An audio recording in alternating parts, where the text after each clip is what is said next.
Welcome to another Quick Truth. My name is Derek Truesdell, and this week I want to continue our study in the book of James, chapter 3, verse 13 through 18. And those verses are really talking about wisdom and what is true wisdom and what is false wisdom. One wisdom lasts for eternity and is for God and has internal change, and one wisdom is for the world and has things that will pass away and things that we cannot take with us into the next life. Which wisdom are we really investing in? Our Western culture really wants us to focus on the wisdom that is external and involves jealousy and selfish ambition. And we want to get to the top. We want to be the best. But this other wisdom is about spiritual things and how are we serving other people and are we building others up? And that's how the two wisdoms are really distinct from each other. But at verse 13, it really shows us what the true wisdom looks like. It says, "Who is wise and understanding among you? By his good conduct, let him show his works in the meekness of wisdom." So that's how you show the true wisdom. It is having works in meekness. And that word meek is a special word, but it is really authority and power that is subdued. It's not lording over other people, saying, "I'm in charge, obey me." It's really saying, he has the power, but he's not having to overcompensate. He has it, but he's willing to serve other people. And Jesus did this as well. So if you look at Jesus and the disciples argue with each other about who's going to be the top in heaven, who's going to be right next to Jesus in his kingdom.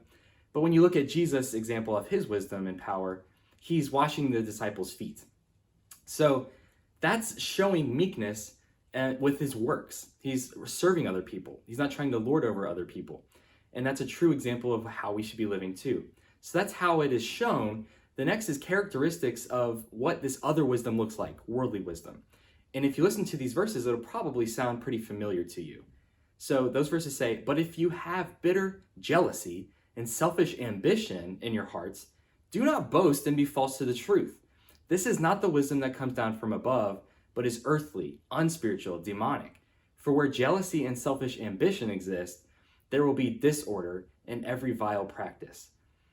So if we think about jealousy and selfish ambition, that sounds like a blueprint for getting ahead in this world. Like you have to be selfishly ambitious to get to the top. You have to step over other people to get there.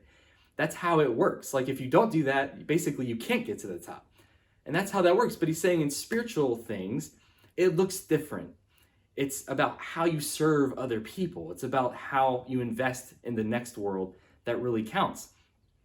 Paul gives this distinction in 2 Corinthians 5.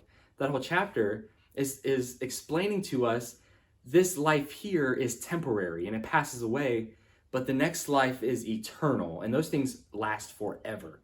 So we want to be investing in that realm instead of this realm because we can try our hardest and try to gain everything that we can here through jealousy and selfish ambition, but it won't last forever. It'll go away. And even as we look at how it affects things here on this earth, it causes disruption in every vile practice. So it's not even best for what is here. It causes disorder. And if we look at what the true wisdom looks like, it's the opposite of that. So characteristics of the spiritual wisdom is verses 17 through 18. Those verses say, "But the wisdom from above is first pure, then peaceable, gentle, open to reason, full of mercy and good fruits, impartial and sincere. And a harvest of righteousness is sown in peace by those who make peace." So he's saying this true wisdom is like pure water.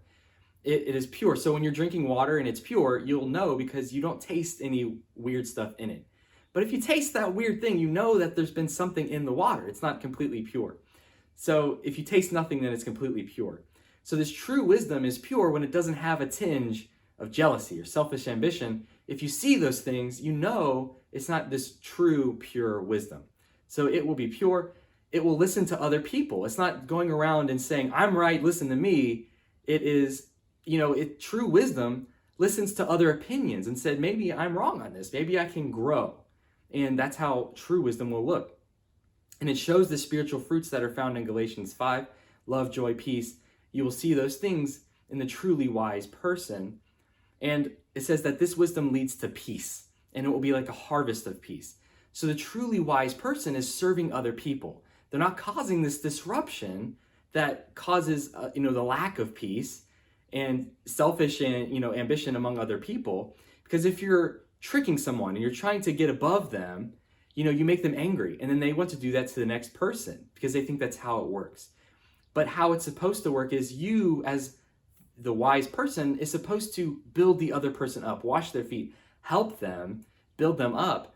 And then as you lead in that way, as you show your wisdom, that person learns from you. So it's like a harvest. You're planting into the next person so that when they go to serve someone else, they see like, this is how it works. This is wisdom. They serve the next person and they build them up. So this true wisdom doesn't cause this disruption. It causes peace, and it causes propagation of peace.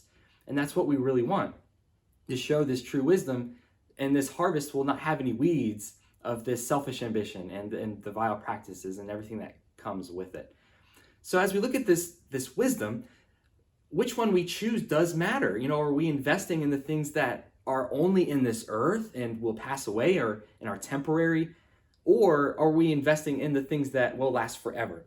So this has been another quick truth. Thanks for watching. God bless.